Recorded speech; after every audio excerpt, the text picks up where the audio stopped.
You know what no one tells you about divorce? That parenting doesn't end when the marriage does. It just changes costumes. Divorce does not diminish or erase your love for your kids.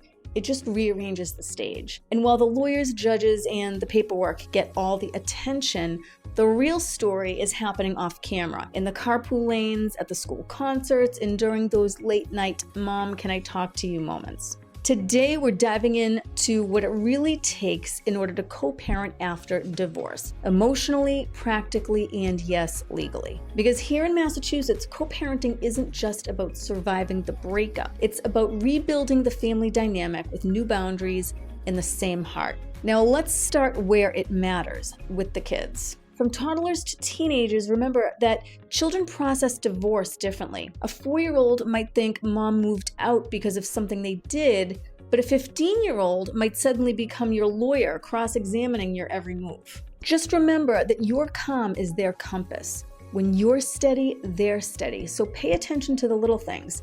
Sleep changes, grades slipping, or your child saying that they don't want to talk about it. That's their version of an alarm bell. Now, if you take one thing from this, your child doesn't need you to be perfect. They need you to be predictable. All right, now let's talk about communication, because most co-parenting chaos starts with a bad text message and then will quickly unwind from there. Here's the trick. Talk to your ex like a business partner, not a broken heart. Stick to logistics, not emotions.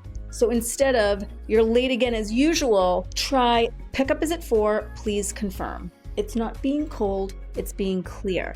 And if you're thinking, "but they push my buttons," remember, those buttons only work if you let them. In Massachusetts, your communication can actually end up in court. Texts, emails, and even those just venting messages. So if you wouldn't want a judge or your ex's lawyer reading it aloud in a courtroom, do not send it. And when things get tense, step back and breathe. You're not trying to win an argument. You're trying to raise a human. That is your number one priority. When everything else is in a state of flux, one thing your kids crave is stability, because predictability builds safety. Whether it's taco night, bedtime, or Saturday soccer, routines matter way more than you think. Transition rituals can help too. A quick "see you next time" hug at a drop-off, or a small item your child carries between homes. Those tiny traditions become emotional anchors over time. Now, here in Massachusetts, we often recommend shared calendars or parenting apps to reduce confusion and conflict. You'd be surprised how much peace comes from eliminating the phase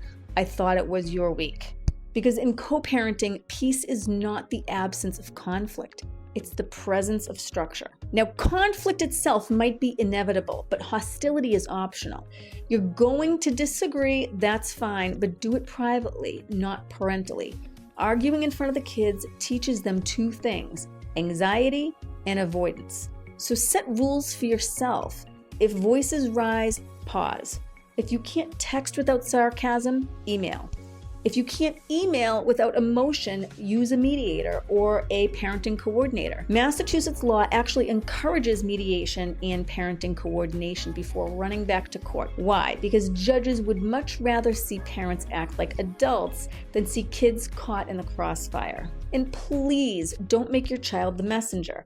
That's not communication, that is emotional outsourcing. Now, what is the silver lining in all of this? Well, kids can actually grow stronger through divorce when parents handle it right. Encourage open dialogue, validate their feelings, and remind them that it's not their fault, that they're loved by both parents. Team up with teachers, school counselors, or therapists, because sometimes your child will tell them what they can't necessarily tell you.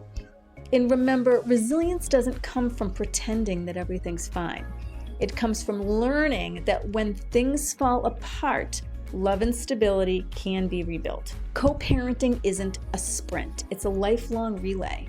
From birthdays to graduations, holidays to new partners, you're still on the same team, whether you like it or not. Set boundaries early and learn to respect them. And when new relationships or blended families come into play, approach it with the same intention you'd want for your child. No gossip, no jealousy, just grace. Because the goal isn't to be best friends, it's to raise your child in a way that they never have to recover from your divorce. Parenting after divorce can be really hard, but it's also your chance to show your kids what resilience looks like in real time. You can build a life that's structured, peaceful, and full of love, even if it looks different than before. And if you need help, legal, emotional, or practical, we are here at Wright Family Law Group to help you rebuild with clarity and compassion. And make sure to grab our free downloadable e-guide, Parenting Right, because parenting right is parenting with heart.